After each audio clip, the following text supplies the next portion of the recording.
সবাই কি ভেবে দেখ, তীব্র পরীক্ষার প্রস্তুতির মধ্যেও একটিমাত্র সোশ্যাল মিডিয়া নোটিফিকেশন আমাদের সবকিছু ফেলে ফোন হাতে নিতে বাধ্য করে। একটু ভাবো তো, কেন পরীক্ষার পড়ার মাঝেও সোশ্যাল মিডিয়ার একটা নোটিফিকেশন পেলেই আমরা সব ভুলে ফোনটা হাতে তুলে নিই।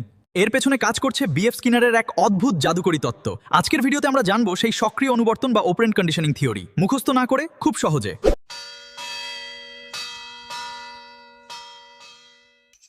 তো সময় নষ্ট করে চলে আসি আজকের ক্লাসের বিষয়বস্তুতে। প্রথমেই যেটা আমরা পাচ্ছি সেটা হচ্ছে বিএফ স্কিনার যে সক্রিয় অনুবর্তন তত্ত্বটি দেন, সেটি হচ্ছে থর্নডাইকের যে ফলের সূত্র তার উপর ভিত্তি করে। তার মতে প্রাণীর আচরণ কেবল উদ্দীপকের উপর নির্ভর করে না, বরং আচরণের ফলাফল বা পরিণতির ওপর নির্ভর করে। আচরণটা এমন হবে যে তার ফলাফলের উপর নির্ভর করে। যদি ফলাফল ভালো হয় তবে তার আচরণটাও পরিবর্তিত হয়ে যাবে। এটাই হচ্ছে বিএফ স্কিনারের সক্রিয় অনুবর্তন তত্ত্ব। ঠিক আছে, তো তোমরা যারা চ্যানেলে নতুন, চ্যানেলটাকে এখনো সাবস্ক্রাইব করোনি, তারা অবশ্যই চ্যানেলটাকে সাবস্ক্রাইব করে নিয়মিতভাবে আমাদের ক্লাসগুলো দেখতে থাকবে। এখানে দেখো, স্কিনার একটা পরীক্ষা করেছেন, স্কিনার একটা বিশেষ খাঁচা তৈরি করেছেন যেটাকে স্কিনার বক্স বলে। এটা কিন্তু শর্ট কোশ্চেনে চলে আসে, মনে রাখবে এটাকে স্কিনার বক্স বলে। তিনি একটা ক্ষুধার্ত ইঁদুরকে তার মধ্যে রেখে দিয়েছেন এবং ইঁদুরটাকে তিনি কি দেখছেন না, ছুটাছুটি করতে দেখছেন। ঠিক আছে, তারপরে হঠাৎ করে তার ভেতরে কিন্তু লিভার দেওয়া আছে, তার ভেতরে ওর সুইচ দেওয়া আছে বলা যেতে পারে। সেই সুইচটা কিন্তু তার অসাবধানতাবশত বা লাক বাই চান্স যাই বলো না কেন, তার কিন্তু সেখানে প্রেস হয়ে যাচ্ছে, তার পা পড়ে যাচ্ছে এবং খাঁচায় খাবার কিন্তু সে পেয়ে যাচ্ছে। এখানে খাবারটা হলো রেনফোর্সমেন্ট বা শক্তিশালী উদ্দীপক। বারবার যদি ওই লিভারটা রয়েছে সেই লিভারটাকে যদি টেপা হয় তাহলে দেখা যাচ্ছে যে বারবার কিন্তু খাবার এসে যাচ্ছে। তাহলে এখানে কিন্তু ইঁদুরটা শিখে যাচ্ছে যে আমি প্রেস করলেই কিন্তু আমার কাছে খাবার চলে আসবে। বুঝতে পারলে? তার যদি খিদা থাকে তাহলে সে কিন্তু অবশ্যই সেটাকে বারবার প্রেস করতে থাকবে এবং সে কিন্তু সেটার টেকনিকটা শিখে যাবে। ঠিক আছে, তোমরা দেখেছো যারা বাড়িতে অনেক পেট রাখে, কুকুর বিড়াল, তাদের কয়েকটা আচরণ তোমরা লক্ষ্য করবে। সেই আচরণগুলো কিন্তু এই ধরনের, এই যে স্কিনারের যে তত্ত্ব সেটার সাথে বলা যেতে পারে সাযুজ্য রেখে আছে। যেমন অনেক কুকুর রয়েছে, তারা দরজা খুলে দিতে পারে, ঠিক আছে, বা মুখে করে যে কোনো জিনিসকে নিয়ে আসতে পারে। এরকম যে আচরণগুলো, সেগুলোতে সে কোনোটাতে আনন্দ পায়, কোনোটাতে খাবার পায়। তো এই ধরনের কিন্তু প্রাণী করে। এটার কারণটাই হচ্ছে সক্রিয় অনুবর্তন। ঠিক আছে, এটা কিসের জন্যে? সক্রিয় অনুবর্তন, তাই না? এখানে প্রধান যে উপাদানগুলো রয়েছে সেই উপাদানগুলোকে আমি তোমাদেরকে অবশ্যই বলবো।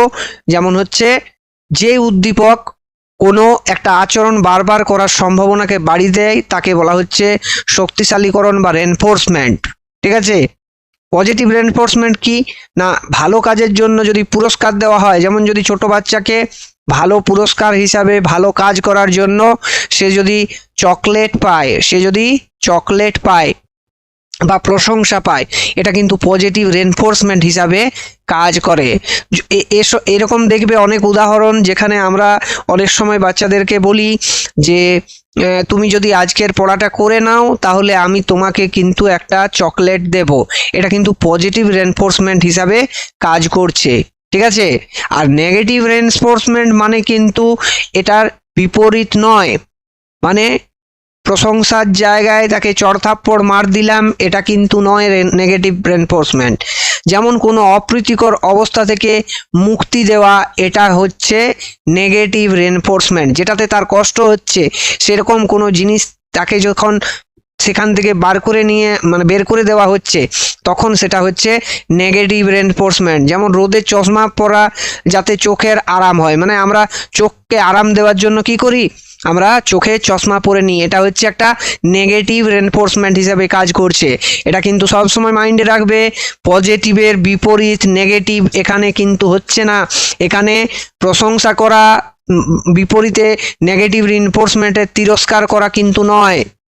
এরপর হচ্ছে পানিশমেন্ট। যেমন পানিশমেন্ট হচ্ছে যে কোনো একটা খারাপ আচরণ বন্ধ করতে অনেক সময় কিন্তু এটা সাহায্য করে, তবে আধুনিক শিক্ষা বিজ্ঞান এই পন্থার বিরোধী। এই যে পানিশমেন্ট পন্থা এটার কিন্তু পুরোপুরিভাবে বিরোধিতা করছে, তাই না? এবারে হচ্ছে আচরণ গঠন। লক্ষ্য অর্জনের জন্য ছোট ছোট পদক্ষেপ প্রাণীর আচরণকে পরিবর্তন বা পরিশ্রাবণ বা পরিশ্রুত করে। মানে কোনো একটা আচরণ যদি ধরো প্রাণী করছে, তাহলে তাকে ছোট ছোট পদক্ষেপ নিয়ে ছোট ছোট ভাগে তাকে কিন্তু আমরা এখানে মানে শিখিয়ে তার আচরণের কিছু পরিবর্তন আনতে পারি। ঠিক আছে, তো এই হচ্ছে আমাদের পুরো প্রক্রিয়া। এইবারে দেখো আমরা যাচ্ছি প্যাভলভ বনাম স্কিনারে। প্যাভলভ তোমরা পড়েছো, এটা হচ্ছে প্রাচীন অনুবর্তন বলতে পারো, বা সনাতন অনুবর্তন বা ক্লাসিক অনুবর্তন যাই বলো না কেন, এটা হচ্ছে প্যাভলভের। এটা হচ্ছে এস টাইপ উদ্দীপক, স্টিমুলাস টাইপ, আর এটা হচ্ছে কিন্তু আর টাইপ মানে সম্ভবত রেনফোর্সমেন্ট টাইপ, তাই না? এটা হচ্ছে রেনফোর্সমেন্ট টাইপের অনুবর্তন। এটা হচ্ছে স্কিনারের ক্ষেত্রে। এখানে আচরণ হচ্ছে অনিচ্ছাকৃত, এটা কিন্তু অনিচ্ছাকৃত ঘটছে। ঘন্টা বাজানো হচ্ছে, তার ফলে কুকুরটার মুখ দিয়ে লালা ঝরছে। এখানে তার ইচ্ছা অনিচ্ছার কোনো কিন্তু ব্যাপার নেই, মানে তার ইচ্ছার কোনো ব্যাপার নেই, অনিচ্ছাকৃতভাবেই এটা কিন্তু হচ্ছে। কিন্তু এখানে ইচ্ছাকৃতভাবে সে কিন্তু বারবার বারবার ওই যে বিড়ালটার কথা বলা আছে, সেই বিড়ালটা কিন্তু বারবার সেটাকে প্রেস করছে। কারণ কি? সে খাবার পাচ্ছে। এখানে সে কি পাচ্ছে? খাবার পাচ্ছে। খাবার পাচ্ছে। কেন পাচ্ছে? ওই সুইচ টিপলে, সুইচটাকে যদি সুইচ বলছি আমি, সুইচ টিপলে খাবার পাচ্ছে, তাই কিন্তু এটা ইচ্ছাকৃতভাবে হচ্ছে। কিন্তু ঘন্টার সাথে খাবার তার ইচ্ছাধীন নয়, তার ইচ্ছাধীন নয়, এটা যে পরিচালনা করছে তার ইচ্ছাধীন, এই জন্য এটা অনিচ্ছাকৃত বলা আছে। এখানে শিক্ষণের চাবিকাঠি কি? উদ্দীপকের সাথে সংযোগ হচ্ছে, ঠিক আছে, সংযোগ ঘটছে। আর এখানে আচরণ বা আচরণের ফলাফল বা পুরস্কার পাওয়া যাচ্ছে, মানে ভালো কাজ করলে পুরস্কার পাওয়া যাচ্ছে। এটা হচ্ছে এই অনুবর্তনের মূল কারণ। এবারে দেখো, আজকে আমাদের ক্লাসের শুরুতেই একটা গল্প দিয়ে শুরু করেছিলাম, যে সেখানে কি হচ্ছে যে আমাদের যখন ফোনের, এটা তোমরা কোরিলেট করতে পারবে, তোমাদের মাঝে মধ্যেই যে ফোনের নোটিফিকেশান চলে আসে, তো তোমাদের এই টেটের মতো পড়ার ব্যস্ততাতেও তোমরা কিন্তু বারবার সেই ফোনের দিকে, ফোনের নোটিফিকেশানের দিকে চলে যাও, বা তোমরা আমাদের ক্লাসগুলো দেখতে দেখতেও অনেক সময় মাইন্ডটা অন্যদিকে ডাইভার্ট হয়ে যায়। এটার কারণটা কি? এটা হচ্ছে তুমি এই যে পড়াশোনাটা, এটা যদি তোমার চাপ মনে হয় তাহলেই কিন্তু এই ঘটনাটা ঘটবে। আর যদি আনন্দ পাও এটাতে, আশা করি তোমাদের এটা আনন্দদায়ক মনে হবে। তো যদি কারো চাপ মনে হয় তখনই কিন্তু এটা ঘটে, কারণ ফোনের টুং করা আওয়াজ কিংবা স্ক্রিনের আলো জ্বলে ওঠা এখানে একটা উদ্দীপক হিসাবে কাজ করে। কি হিসাবে? উদ্দীপক হিসাবে কাজ করছে। এবং তখন তুমি কি করছো? পড়া ছেড়ে দিয়ে নোটিফিকেশনটার দিকে তাকাচ্ছ। এটা তোমার কাছে একটা স্বেচ্ছাধীন বা ভলেন্টারি কাজ। এই যে বললাম, ইচ্ছাকৃতভাবে তুমি কিন্তু এটা করছো, তুমি করতে বাধ্য হচ্ছ, ঠিক আছে, কিন্তু তুমি করছো, তুমি নিজে করছো, এটা কেউ করে দিচ্ছে না তোমাকে, ঠিক কি না? এবারে নোটিফিকেশন চেক করে তুমি দেখছো সেটা কোনো বন্ধু বা বান্ধবীর মেসেজ, কিংবা কোনো মজার মিম, কিংবা স্পেশাল কোনো একটা, ধরে নাও হয়তো দেখা যাচ্ছে কোনো একটা সোশ্যাল মিডিয়ার লাইক, কমেন্ট, কোনো মানে ইন্টারেস্টিং কোনো একটা কমেন্ট পাচ্ছ। এই তথ্যগুলো তোমার আনন্দ দিচ্ছে, তোমাকে আনন্দ দিচ্ছে, এবং এই আনন্দ দেওয়ার ফলে তোমার মস্তিষ্কে ডোপামিন নামে একটি রাসায়নিক পদার্থ ক্ষরণ করছে। যা একটা পজিটিভ রেনফোর্সমেন্ট হিসাবে কাজ করছে। এরপরে তোমার যেহেতু পজিটিভ রেনফোর্সমেন্ট হয়ে গেছে, তাই জন্য তুমি কি করছো, বারবার কিন্তু ফোন চেক করছো, প্রতিবারেই কোনো না কোনো ছোটোখাটো আনন্দ বা এগুলোকে পুরস্কার ভাবতে পারো, সেই পুরস্কার তুমি একটা পাচ্ছ। কিরকম পুরস্কার, মানে ফোন চেক করা মানেই কিন্তু ইজ ইকুয়াল টু আনন্দ। তোমার মস্তিষ্ক এখন শিখে গেছে যে ফোন চেক মানেই হচ্ছে আনন্দ পাবে। ফলে পরের বার নোটিফিকেশন আসা মাত্রই তুমি পড়া ছেড়ে টুপ করে কিন্তু ফোনটা চেক করে নিচ্ছ। এটা তোমার যে আগ্রহটাকে সেটাকে আরো তীব্র থেকে তীব্রতর করছে।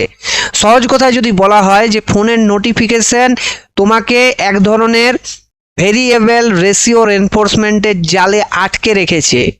এখানে তুমি নিজেও জানো না যে কোনো নোটিফিকেশন কোনটা ঠিক তোমার ভালো নাকি কোনটা খারাপ। এমনও হতে পারে যে কোনো খারাপ খবর বা কোনো খারাপ জিনিসও তোমার আসতে পারে এর ভেতরে, কিন্তু তুমি বারবার তুমি জানো যে এগুলোতে বেশিরভাগই আমরা আনন্দ পেয়ে আসছি, তার মানে এটাও নিশ্চয়ই আনন্দদায়ক কিছু হবে, সেই জন্য কিন্তু তুমি টুপ করে ফোন ধরছো। এটা মানুষের বর্তমানে এই যে মোবাইল, এটা মানুষের আচরণের পরিবর্তনের ক্ষেত্রে একটা বিরাট পরিবর্তন এনে দিয়েছে। এই পুরো তত্ত্বটা যেহেতু সক্রিয় অনুবর্তনের সাথে কোরিলেট করছে এবং তোমরা নিজেরাও এটা বুঝতে পারবে, সেই জন্য আমি কিন্তু এই উদাহরণটাকে আমার পড়ার প্রথমেই বেঁধে দিয়েছি, বলে দিয়েছি। এই যে সার্কুলেট হচ্ছে, এটা একটা লুপের মতো চলছে, এটা কন্টিনিউয়াস চলে, কি বললাম, তীব্র থেকে তীব্রতর হচ্ছে। ধীরে ধীরে ধীরে ধীরে ধীরে তোমার নেশাটা বেড়েই চলেছে।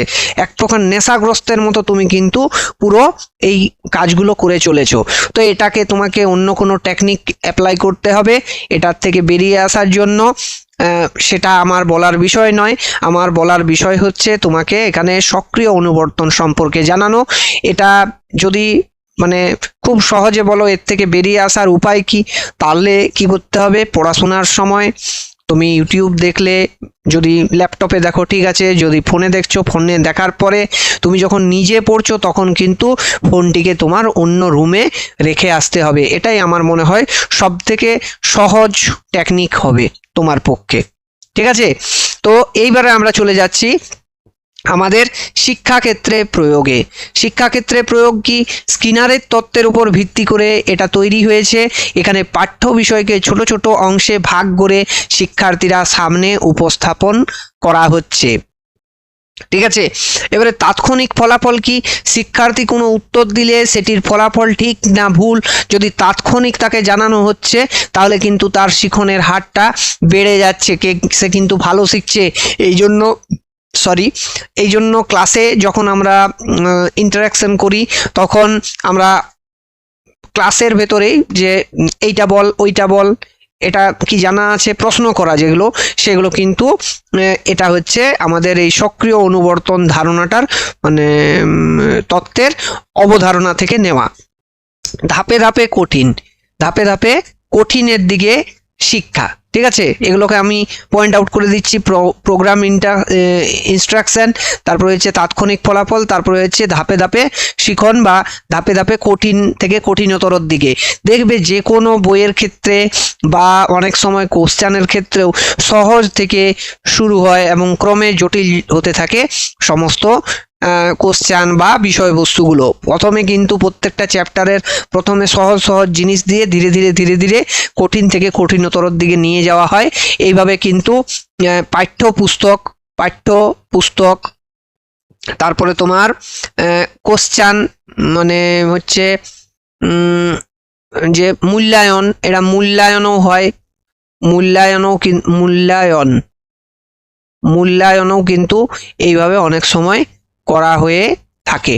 ঠিক আছে, কিন্তু তোমার এই কম্পিটিটিভ এক্সামের ক্ষেত্রে কিন্তু সেটা হয় না, কারণ এখানে ধাপে ধাপে শেখানোটা তোমার কাজ নয়, এখানে আসলকে বেছে নেওয়াই হচ্ছে তোমার কাজ। এবারে হচ্ছে পুরস্কারের ব্যবহার।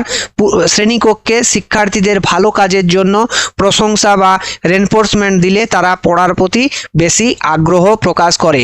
এটা তো গেল শিক্ষাক্ষেত্রে প্রয়োগ। আর একটু আগে মোবাইলের যে বিষয়টা বললাম, এটা বললাম ব্যবসায়িক প্রয়োগ। তারাও কিন্তু আমাদের মতো এই সক্রিয় অনুবর্তনের বিষয়টাকে উপলব্ধি করে তাদের ব্যবসায়িক লাভের উদ্দেশ্যে বা এই যে ফোন বা এই ধরনের সোশ্যাল মিডিয়ার যে প্ল্যাটফর্ম যেগুলো রয়েছে সেগুলো কিন্তু এই পলিসি নিয়ে কাজ করে, সেটা হচ্ছে সক্রিয় অনুবর্তন। এটা মনে রাখবে, সোশ্যাল মিডিয়া কিন্তু এই তোমার বিএফ স্ক্যানারের সক্রিয় মানে অপারেন্ট কন্ডিশনিং এর ওপরে কাজ করে। অপারেন্ট কন্ডিশনিং এর ওপরেই কিন্তু তারাও এই কাজগুলো করে। ঠিক আছে, তাহলে অপারেন্ট আচরণ ও রেসপন্ডেন্ট আচরণ, তাহলে যা কোনো জানা উদ্দীপকের প্রভাবে ঘটে, যেমন প্যাভলভের কুকুরের লালা নিঃসরণটা হচ্ছে রেসপন্ডেন্ট বিহেভিয়ার, আর অপারেন্ট বিহেভিয়ার যা কোনো জানা উদ্দীপক ছাড়াই স্বতঃস্ফূর্তভাবে ঘটে। যেমন হচ্ছে কুকুরটা এখানে কিন্তু জানতো যে বাইরের ওই উদ্দীপক ঘন্টা পড়ছে মানে খাবার আসবে, মানে কিন্তু লালা ঝরছে, এইটা হচ্ছে রেসপন্ডেন্ট বিহেভিয়ার।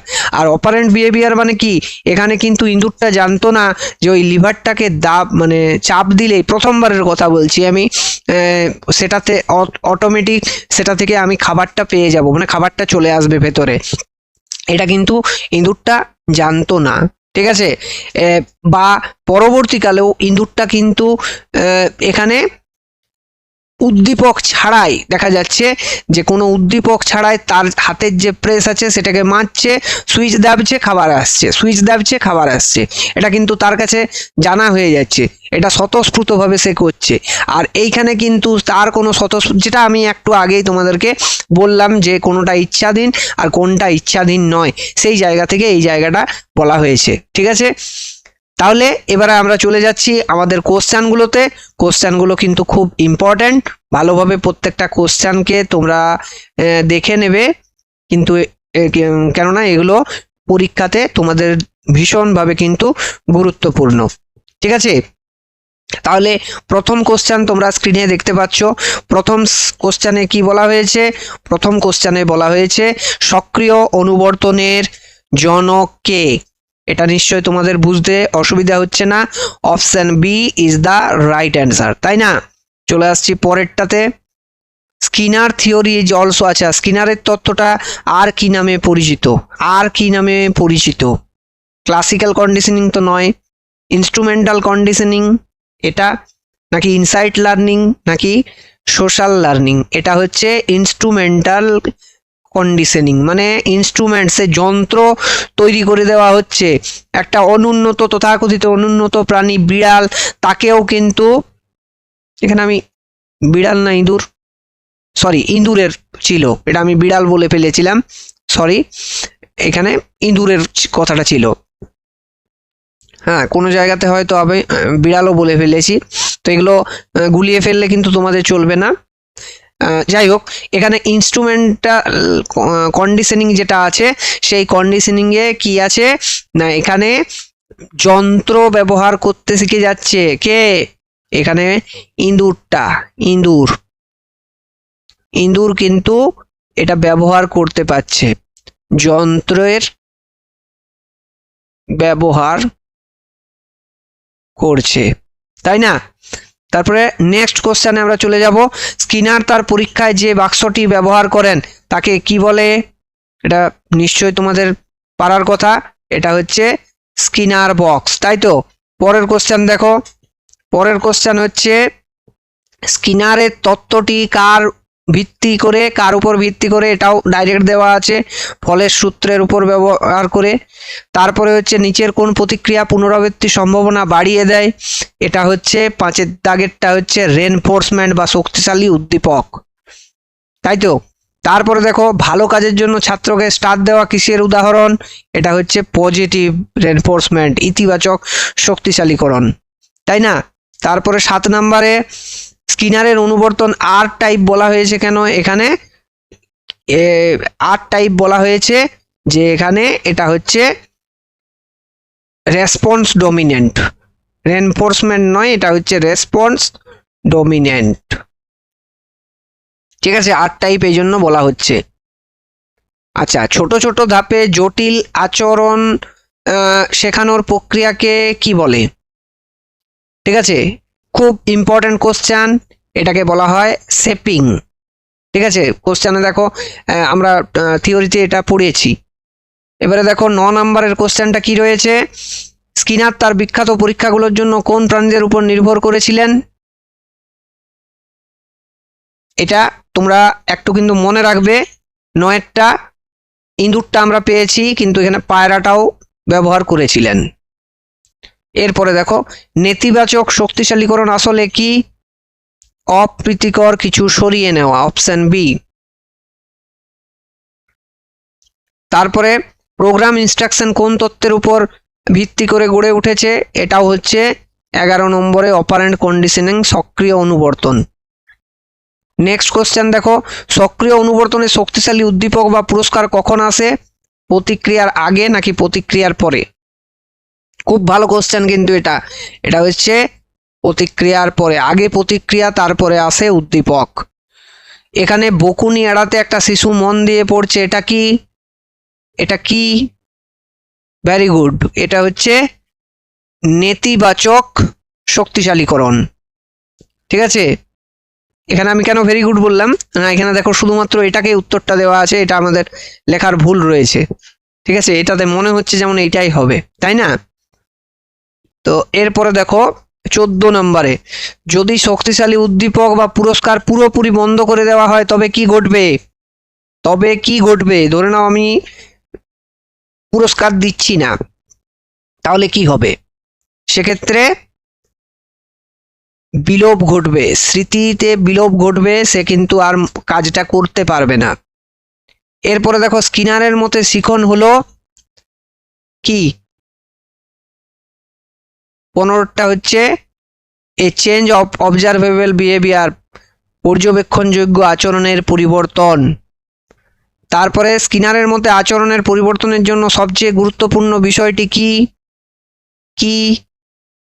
দেখো এখানে হচ্ছে তার মতে কিন্তু 16 নম্বরে এটা হবে পরিণতিটা, ফলাফলটা কি তার উপরেই কিন্তু তার আচরণটা নির্ভর করছে।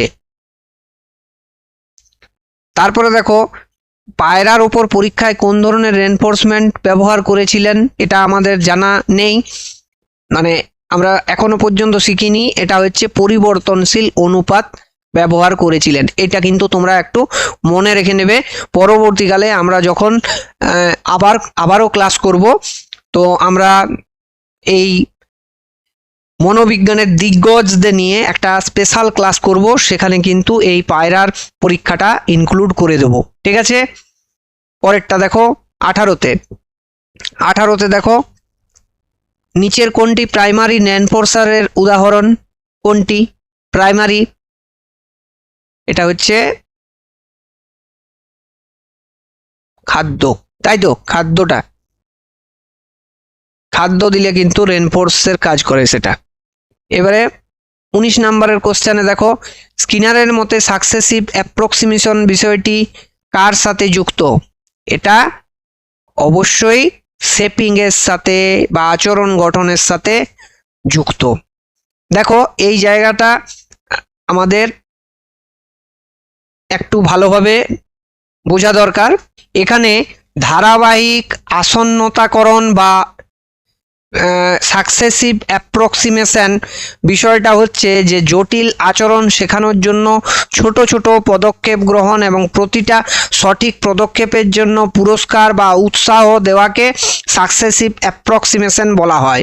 যখন কোনো প্রাণী বা মানুষ কাঙ্ক্ষিত লক্ষ্যের কাছাকাছি কোনো আচরণ করে তখন তাকে পুরস্কৃত করা হয়। ধীরে ধীরে সেই পুরস্কারের শর্ত কঠিন করা হয় যতক্ষণ না সম্পূর্ণ নূতন বা জটিল আচরণটি রপ্ত করতে পারছে।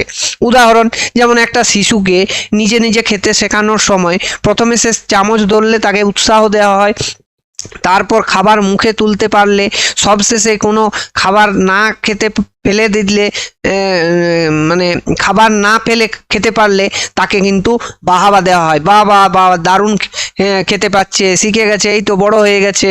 এই যে এই ধরনের আচরণগুলো, এগুলো হচ্ছে কিন্তু শেপিং বা আচরণ গঠনের উদাহরণ।